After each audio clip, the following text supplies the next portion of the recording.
हे चन्द्रचूडमदनान्तकशूलपाणे स्थाणो गिरिशगिरिजेश महेश शम्भो भूतेश भीतभयसूदन मामनाथम् ॐ नमो भगवते शिवाय श्री अरविन्दाय अनन्तदेवेश जगन्निवास तमक्षरम् नमस्तुते सर्वेव सर्व सुखदं शुभदं भवसानम्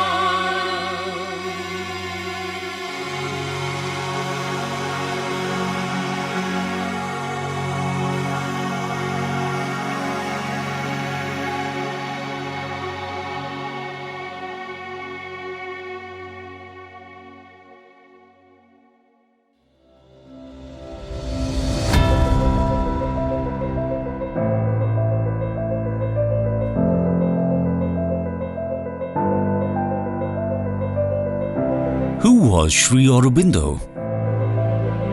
A freedom fighter who shook the British Empire within 5 years. A poet who could give poetic expression to whispers from the heavens. A writer who would have honored the Nobel Prize for Literature if it had been conferred on him.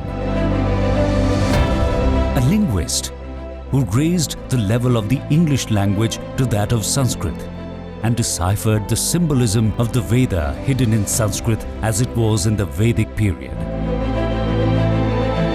A yogi who gave the world integral yoga, a powerful synthesis that incorporated the major traditional systems of yoga, and yet beyond all of them, a rishi and a muni rolled in one. Oh, a spiritual master, radical, rational and revolutionary, far ahead of his times, who is today the guru to millions in the world. Sri Aurobindo was all this and more. How can one person be all this? To understand that, let us begin with the beginning.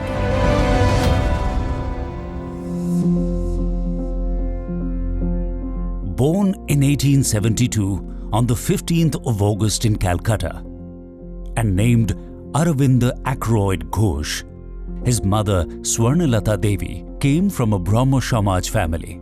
In contrast, his father Dr. Krishnadhan Ghosh was a medical doctor, not only educated in England but also a lover of the British culture.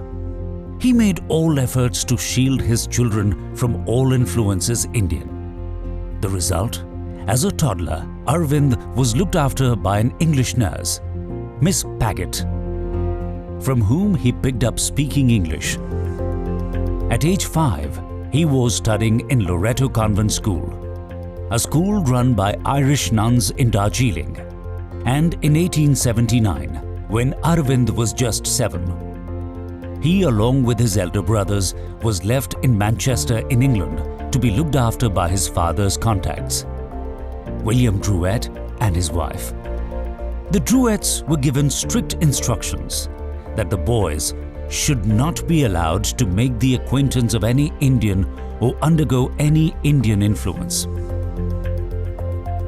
At age 12, Sri Aurobindo was admitted to St. Paul's School in London, and at age 18, he joined Cambridge, where he continued till age 20. From age 7 through 21, during the 14 years that he spent in England, he gave evidence of his exceptionally bright intellect. He wrote poetry that was published in magazines. He won prizes and scholarships. He mastered the English language better than the British, and also learnt Greek, Latin, French, Italian and Spanish. One of his teachers at Cambridge, Oscar Browning, told him, "I have examined papers at 13 examinations, and I have never, during that time, seen such excellent papers as yours. Sri Aurobindo's father's dream was that his son would return to India and join the Indian civil service. Well, return he did, but with a resolve not to serve the government that had enslaved his country.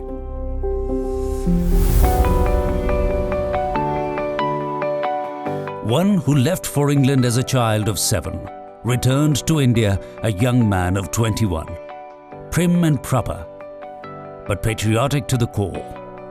He had decided to drop Ackroyd from his name and call himself Aurobindo Ghosh, or just Aurobindo. He entered India through the Bombay port.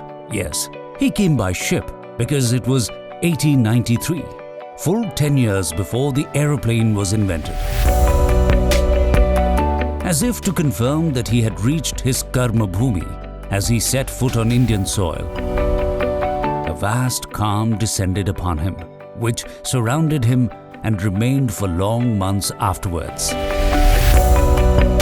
He headed straight for Baroda, now Vadodara, where the Maharaja of Baroda was waiting for him to give him a teaching job at his college. What did the young Aurobindo Ghosh do in Baroda? He taught English and French in the college. Even more important, he unleashed his fire in the articles that he wrote to galvanize the youth of India to work for the freedom of the country. Still more important, he taught himself Sanskrit and delved deep into the ancient Indian scriptures in their original. This went on for about 12 years. In the meantime, he got married in 1901 to Mrinalini Devi, and the same year travelled with her to Nainital, as if to establish his foothold in the Himalayas. It is believed that Sri Aurobindo and Mrinalini Devi stayed at or very close to Vananivas, the building which now has the Nainital Centre of Sri Aurobindo Ashram, Delhi branch.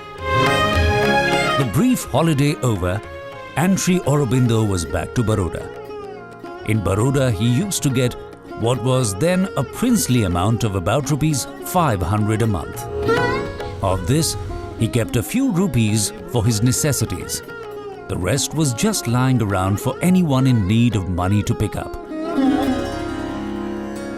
The explanation came in a letter that he wrote to his wife on 30th August 1905.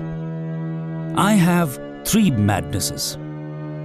The first one is this. I firmly believe that the accomplishments, genius, higher education and learning and wealth that God has given me are His. I have a right to spend for my own purposes only what is needed for the maintenance of the family and is otherwise absolutely essential. The rest must be returned to God. If I spend everything for myself, for my pleasure and luxury, I am a thief. My second madness has only recently seized me. It is this: by whatever means I must have the direct vision of God. If God exists, there must be some way to experience His existence, to meet Him face to face. My third madness is that I look upon my country as the mother. What would a son do if a demon sat on his mother's breast and started sucking her blood? What a tragic turn of events for the young wife and her parents, who had got her married perhaps in the hope that their daughter would live like a queen with an England-returned professor in a princely mansion in Baroda. And here is the professor defining a thief, seeing God, and talking of his mother's blood. Soon came the time when the professor was fully in the grip of his third madness. In 1905, the British decided to divide Bengal, and the people didn't want it. There was a revolt, and Sri Aurobindo decided to join it. By 1906, he had taken the call to quit Baroda and go to Bengal. But just before he left, he approached a yogi, Vishnu Bhaskar Lele, with a request that he be taught the secrets of those yogic powers by which he could free the country of British rule. And what a disciple he turned out to be. In 3 days, he was in a state of samadhi, experiencing total inner silence, the unmanifest divine. By the time he left Baroda, he had spent about 14 years there. So, for 14 years in England, 14 years in Baroda, both these 14-year periods spent studying, assimilating, and looking critically at two contrasting cultures. The result was a unique synthesis of the East and the West. Sri Aurobindo quit the job at Baroda in 1906 to be openly in the freedom struggle. Apart from a stint as the first principal of the National College in Calcutta from 1906 to 1907, he was now fully immersed in the freedom struggle. In August 1906, Bipin Chandrapal started a weekly, the Bande Mataram. He wanted Sri Aurobindo to join in his venture, to which Sri Aurobindo agreed wholeheartedly. Sri Aurobindo had been deeply impressed by Bankim Chandra Chatterjee's novel Anandamath, in which he discovered the mantra Bande Mataram. Salutation to the Mother, which is what Bande Mataram means, was to Sri Aurobindo the rallying slogan to wake up the children of Mother India to their duty. To Sri Aurobindo, India was not merely a geographical entity or a piece of earth, but a goddess, a mother, who had taken care of its children for millennia, but was now being tortured, plundered, and insulted by foreign rulers. How could he, as a son of Mother India, tolerate it? All the writing for the Bande Mataram was done essentially by Sri Aurobindo. The writing worked wonders. It inspired and mobilized the public, especially the youth, to work for the cause of the country's freedom. The major thrust of the Bande Mataram was twofold. One, to revive the sense of national pride, and two, to provide a blueprint for action. The goal set was nothing short of total freedom, Purna Swaraj. And the key process proposed was non-cooperation with the British government to such an extent that it would become difficult for them to rule us. The non-cooperation proposed by Sri Aurobindo was fivefold. Economic boycott. Don't buy what is made in England. Educational boycott. Don't learn what England wants us to learn. Judicial boycott. Don't enter British courts to get unjust judgments. Executive boycott. Don't obey any unfair rules. And finally, social boycott. Boycott those Indians who don't boycott the rulers, who have no business to rule us. Within a year, he so shook the British Empire that they looked upon him as the most dangerous Indian to deal with, and they started looking for an opportunity to arrest him. The opportunity came soon enough. In 1908, a bomb was thrown in Muzaffarpur at a closed carriage with the intention of killing a magistrate who had been passing drastic sentences against patriots. But instead of the magistrate, in the carriage were two innocent British women who died in the bomb blast.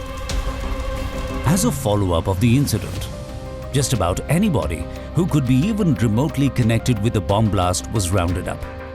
And among the 40-odd persons arrested, one was Sri Aurobindo. He was lodged in the Alipore jail, where he spent about 1 year. The 1 year that he spent in jail was one of the most significant periods of his life. It was there that he discovered the mission of his life, as he revealed in some detail soon after his release in a speech that has become famous as the Uttarpada speech, because it was delivered at Uttarpada in Bengal. To cut a long story short, It was in prison that he got over his passionate attachment to the freedom struggle.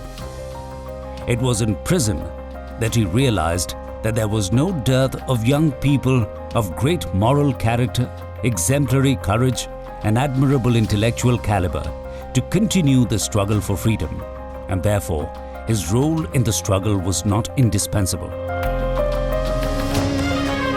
It was in prison that he got an experience of the manifest divine in the form of Krishna. He saw Krishna in the trees, in the iron bars of his cell, and in the dirty blanket in which he used to wrap himself up at night. He saw himself protected by Krishna's arms around him. He saw Krishna in the jailers and in the other inmates of the prison. And in the court, he saw Krishna in the judge, in the defense counsel, and in the prosecution counsel.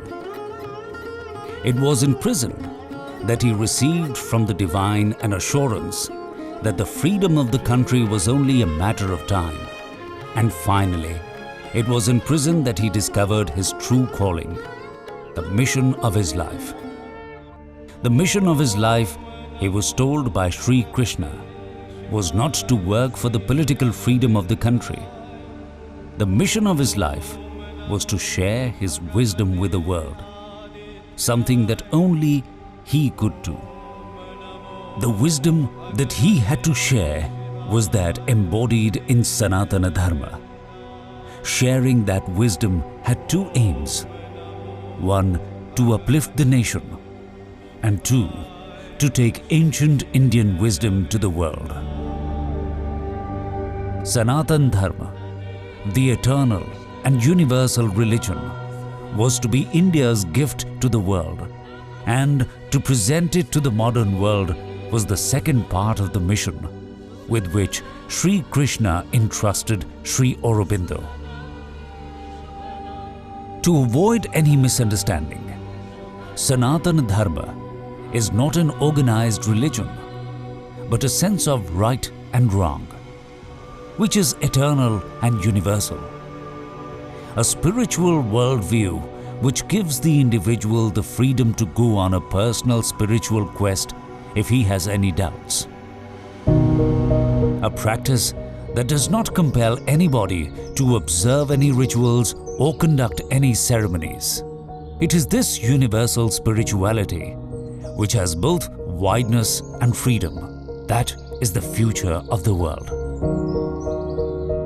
The right time for sharing the ancient Indian wisdom with the world was about to come. And Sri Aurobindo was the instrument uniquely equipped to do it. The time was right, because the West was approaching a point where it would soon be materially saturated but spiritually starved. It was approaching a point where it would realize that while reason had given modern science, reason was grossly inadequate for wiping out the problems of human existence. And it was at this point that the West would start looking for solutions to inequalities and injustice, solutions to cruelty, misery, and suffering. A solution in something higher than reason. And that is when it would turn to ancient Indian wisdom, and to present ancient Indian wisdom in a form that the West would understand, in a form that would be relevant to the modern world, was Sri Aurobindo's mission. So it was to wean Sri Aurobindo away from the freedom struggle and to tell him what he had to do that the divine intervened. The first divine intervention was his imprisonment. The second intervention was to ensure his release after a year. How was his release ensured? Apparently, through two interventions. The first was to get Deshbandhu Chittaranjan Das, an eminent lawyer and a patriot, as Sri Aurobindo's defense counsel midway through the trial. Deshbandhu Chittaranjan Das gave up all his practice and devoted all his time to this one single case. On top of that, Sri Aurobindo received a message from the divine not to give any instructions to the lawyer. I will instruct him, he was told. So, Sri Aurobindo stopped providing any material to the lawyer. The divine worked through the lawyer's mind to prepare material for the defense. While defending Sri Aurobindo, Deshabandhu Chittaranjan Das made a prophetic statement. Long after the controversy will be hushed in silence, long after this turmoil, this agitation will have ceased. Long after he is dead and gone, he will be looked upon as the poet of patriotism, as the prophet of nationalism and lover of humanity. Long after he is dead and gone, his words will be echoed and re-echoed, not only in India, but across distant seas and lands.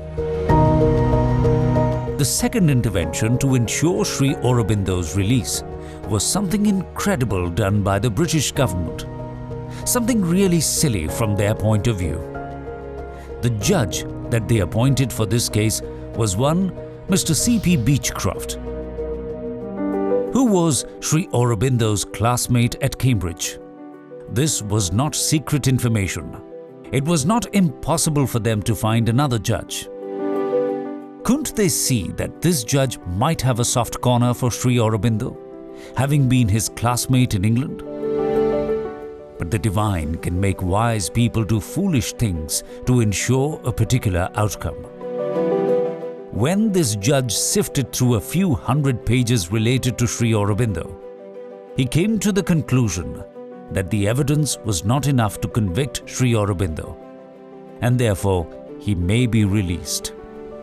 A conclusion in which some subjective bias of the judge in favor of Sri Aurobindo cannot be ruled out. As was revealed to Sri Aurobindo while he was in jail, God works through those who work for him, and he works also through those who oppose him. The net result was that a year after his arrest, Sri Aurobindo walked free out of the prison. He stayed in prison as long as was necessary for him to discover the mission of his life. Not a day more, not a day less. Why did the divine have to intervene to pull Sri Aurobindo out of the freedom struggle and put him on another path? After all, working for the freedom of the nation was also a noble task. How about the freedom of the country, which Sri Aurobindo wanted so badly? So badly as a son would want to free his mother from a demon who is sucking her blood. How about the freedom that Sri Aurobindo had been promised by the divine? As if to tell Sri Aurobindo, as if to tell the world and the divine had kept its promise. The country became free on Sri Aurobindo's 75th birthday, on the 15th of August 1947. Let's rewind back to May 1906. Sri Aurobindo is just out of prison. He knows he can step out of the freedom struggle secure in the knowledge that the country would be free. He also knows the mission of his life from none other than the divine. Then came another command from the same source: go to Pondicherry. Made sense, because Pondicherry was a French colony and the British could not pursue him as easily there as in India.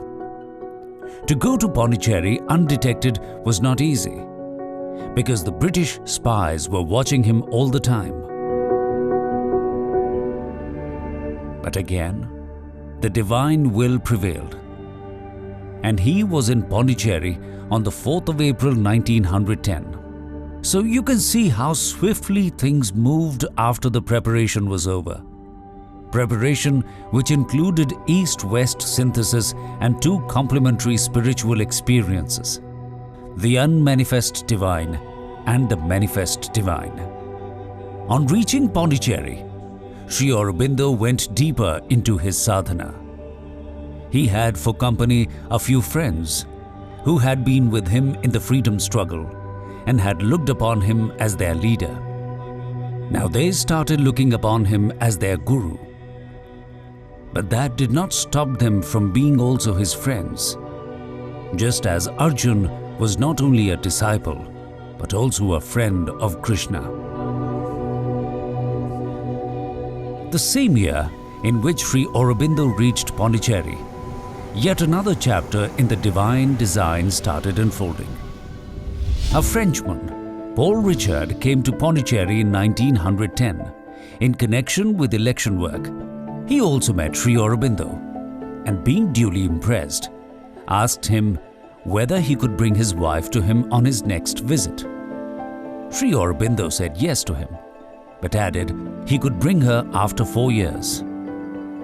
Seems strange, but in retrospect, it seems Sri Aurobindo needed those 4 years for uninterrupted inner work.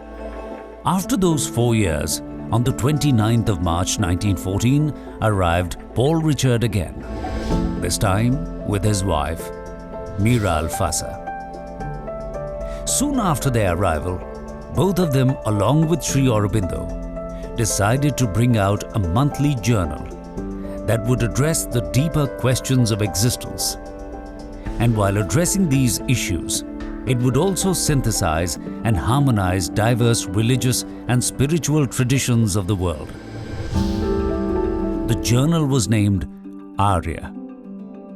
The first issue of the Arya appeared on Sri Aurobindo's birthday, on the 15th of August in the year 1914. The First World War also started the same year. Therefore, Paul Richard was wanted back in France. Hence, he and Mira left for France a day after Mira's birthday, on the 22nd of February 1915, less than a year after their arrival. The result was that the work of bringing out the Arya fell squarely on the shoulders of Sri Aurobindo alone. And what a marvelous job he did. He brought out month after month 64-page issues of the Arya for more than 6 years. What Sri Aurobindo did in essence was to select a few themes: the Veda, the Upanishads, the Gita, yoga, spiritual philosophy, Indian culture, and the history of the world looked at from a psycho-spiritual point of view. Most issues of the Arya had one article on each of these themes. What was done later on was to dismantle the issues of the Arya and rearrange the articles theme-wise. For example, there were 48 essays related to the Gita published one by one in the Arya. These 48 essays, bound in a single volume, in the same sequence as they appeared in the Arya, gave us a book which was given the title Essays on the Gita. That is how we got also the secret of the Veda, the synthesis of yoga, the life divine, the human cycle, the foundations of Indian culture, and the ideal of human unity, which are amongst the major works of Sri Aurobindo. There is hardly any subject under the sun that Sri Aurobindo did not touch in these books, and he gave everything he touched a unique and timeless spiritual orientation. His books can not only form the basis of enlightened systems of yoga, psychology, education, or medicine, but can also help scientists improve the quality of their research by teaching them how to think rationally and critically. And as pieces of literature, they are sheer delight, no matter how many times one reads and rereads them. In the category of spiritual literature rooted in the Indian tradition, the original of which was written in the English language, Sri Aurobindo's works belong to a class apart, both in quantity and quality. In his works derived from the Arya, Sri Aurobindo has given nothing short of a prescription for sculpting humanity into a new shape that would be beyond recognition. In just 6 years, he has created enough homework for the world for several centuries. How he could do it is not surprising, because of the unique combination that he was. When he started writing the Arya, the preparation was all over. He was full to the brim with the wisdom that he had to share with the world. All that was needed was a trigger. The trigger was provided by the Richards. And once the dam was breached, a tsunami of wisdom started flooding the pages of the Arya month after month. What are Sri Aurobindo's teachings? At the cost of oversimplification, we shall boil them down to 3 essentials. Number 1. Life affirmation. Spirituality does not mean renouncing the world. Spirituality can and should be brought into worldly life. Far from being incompatible with worldly life, spirituality enhances, enriches, and enables worldly life. Number 2. Evolution. Evolution has meant greater expression of the divinity hidden in all creation. Man is the latest, but not the final product of evolution. Since man has the urge and the capacity to evolve, man can collaborate with nature in further evolution and thereby accelerate evolution.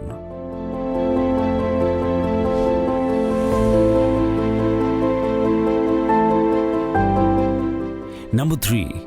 The vision of a better world in the near future. As man evolves, human nature would change for the better. Instead of being ego-driven, human beings would become love-driven. More love in human lives would make the world a much better place to live in.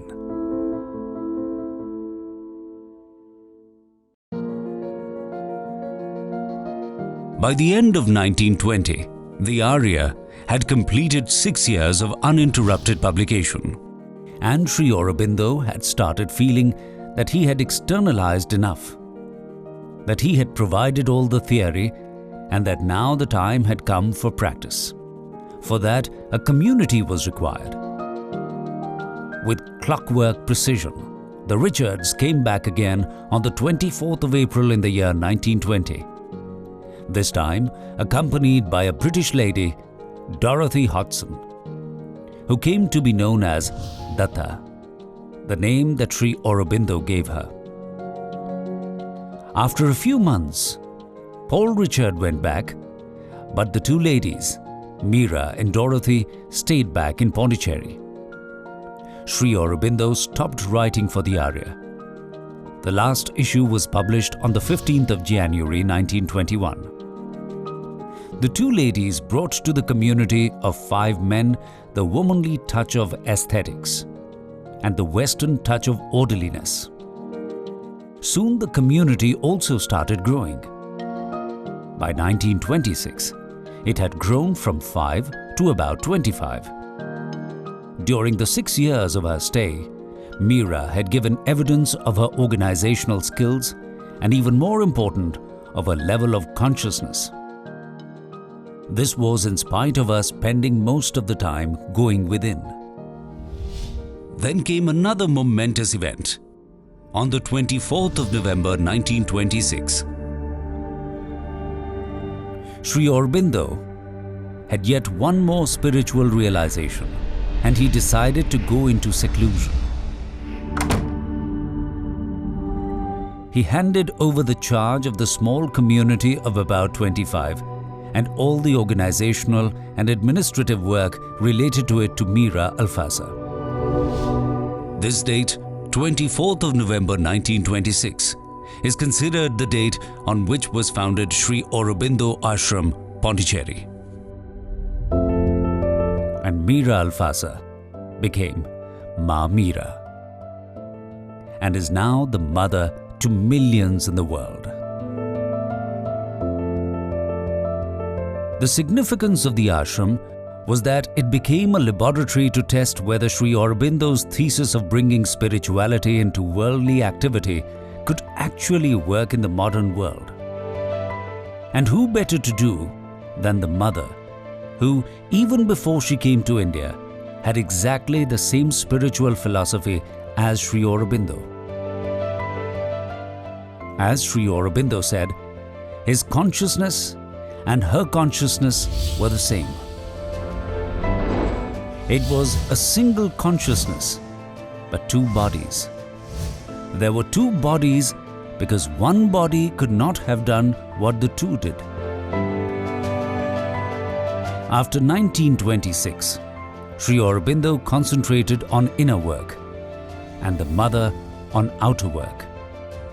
She developed the ashram, addressed the needs and difficulties of the disciples, answered their questions with infinite patience, developed the systems and discipline to be observed, created one department after another, depending on the need and the unique talents and skills of the people available, and established a school for children in 1943.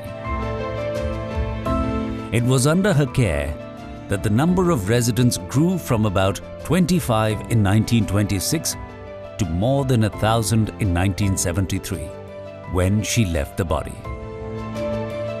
During this entire period, from 1926 through 1973, she was physically there in Pondicherry. She did not go anywhere for even a single day. In short, the ashram was the creation of the mother. Two spiritual masters as alike as Sri Aurobindo and the mother, and a spiritual collaboration more fruitful than theirs is totally unprecedented in history. It is only in retrospect that one can see the masterly planning of the divine behind embodying these twin souls thousands of miles away from each other, providing them the external circumstances most helpful for the roles they had to play, and then bringing them together at just the right time.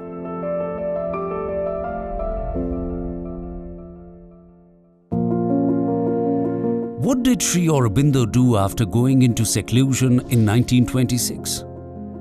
A lot that is visible, and still more that is invisible. First, what is visible? Although Sri Aurobindo stopped meeting the disciples and visitors, the disciples could still write a letter to him if they had a question. He received many letters, and he replied to each one of them, sometimes spending as much as 10 hours in a day just on writing letters. All the available letters have now been collected into 4 volumes of letters on yoga. This is a very precious resource because the type of questions seekers had 100 years ago are the questions seekers have even today. And we have in these letters replies from the Master himself in a language that is easy to relate to. The second thing that he did was to complete his epic poem, Savitri. It is believed that he had made some notes regarding Savitri as early as 1901 in Baroda. But if there was a Baroda Savitri, it had disappeared, as he said later. Work on Savitri, as we know it, was initiated in 1916. Then Savitri was put aside during most of the 1920s. Work was resumed around 1930. And by 1945, he had completed a substantial part of it. After 1945, he revised extensively what he had already written and added a lot more. The work on Savitri after 1945 was done by dictating it to Nirodha. Savitri has Sri Aurobindo's as well as the mother's personal yoga, including their spiritual experiences, their vision of a better world, and what is especially important for us ordinary mortals. Savitri also has guidance for what we can do to practice yoga.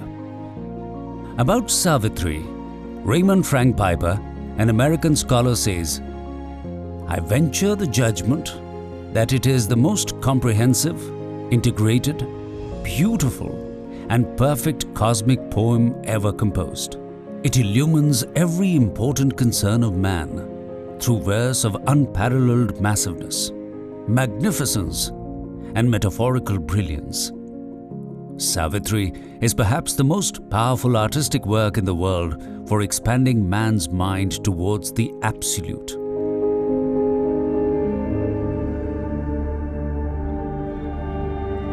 How we do what we do, and how we respond to the ups and downs of life, all this together is what life is.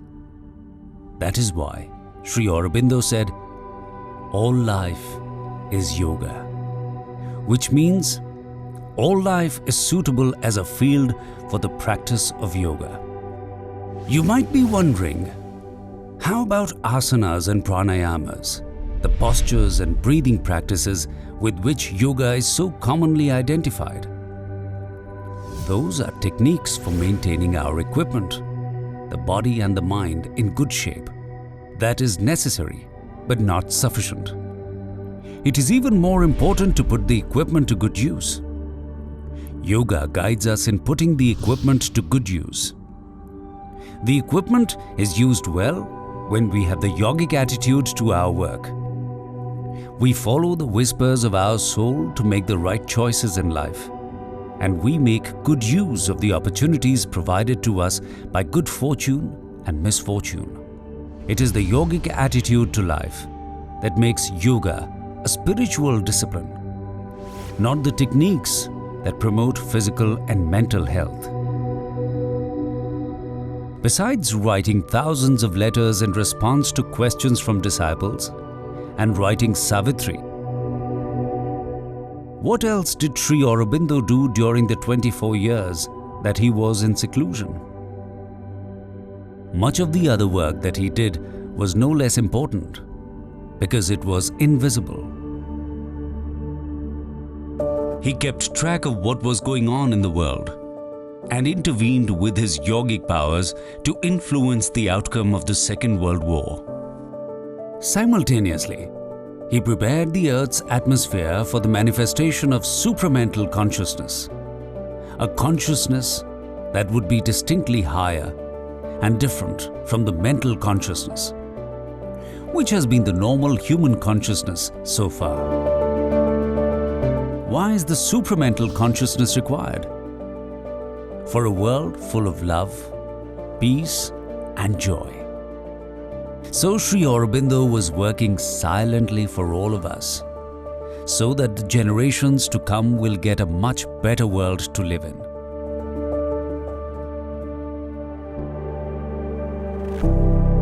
By 1950, Sri Aurobindo had done enough towards the fulfillment of his mission. Time had now come for Sri Aurobindo to give up the body, and that he did on 5th of December 1950. But it was not an ordinary body that had been given up. The body had also undergone a transformation, and therefore it was above the ordinary laws of decay and degeneration. In the warm climate of Pondicherry, the body remained fresh till 5 days later, which gave the disciples and devotees from all over the world to come and have a last look at the material envelope of the Master. They came in hundreds of thousands and queued up patiently for one last glimpse. The body was laid to rest in the courtyard of the ashram. For Sri Aurobindo's samadhi, the mother wrote the following words: "To thee, who hast been the material envelope of our Master, to thee our infinite gratitude. Before thee, who hast done so much for us, who has worked, struggled, suffered, hoped, endured so much, before thee who hast willed all, attempted all, prepared, achieved all for us, before thee we bow down and implore that we may never forget, even for a moment, all we owe to thee." As Sri Aurobindo said in Savitri, a conscious power has drawn the plan of life. There is a meaning in each curve and line. In retrospect, it is easy to see what meaning each curve and line in Sri Aurobindo's life had.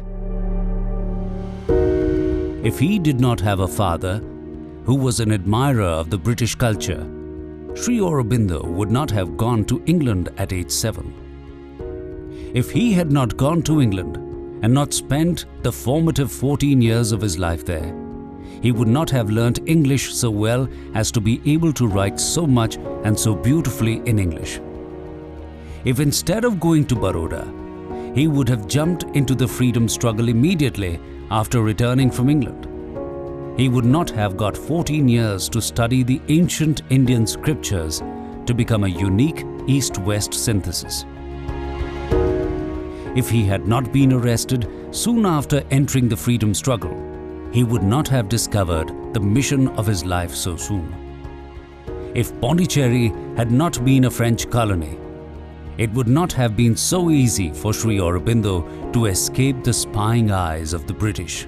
Pondicherry, being a French colony and the mother being born in France, were a part of the divine design to bring the mother to Pondicherry at the right time.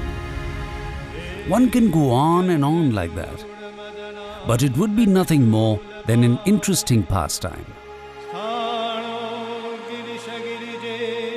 Sri Aurobindo once wrote to a disciple, "I see that you have persisted in giving a biography. Is it really necessary or useful?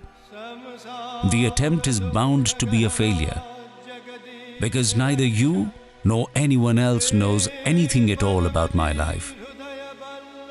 It has not been on the surface for man to see."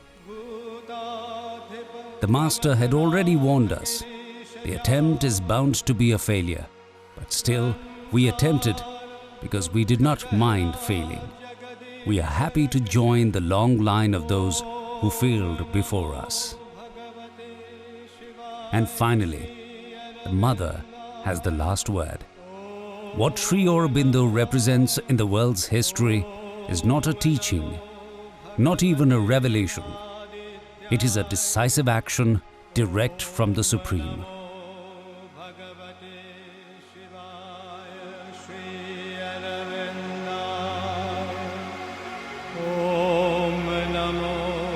Bhagavate Shivaya Sri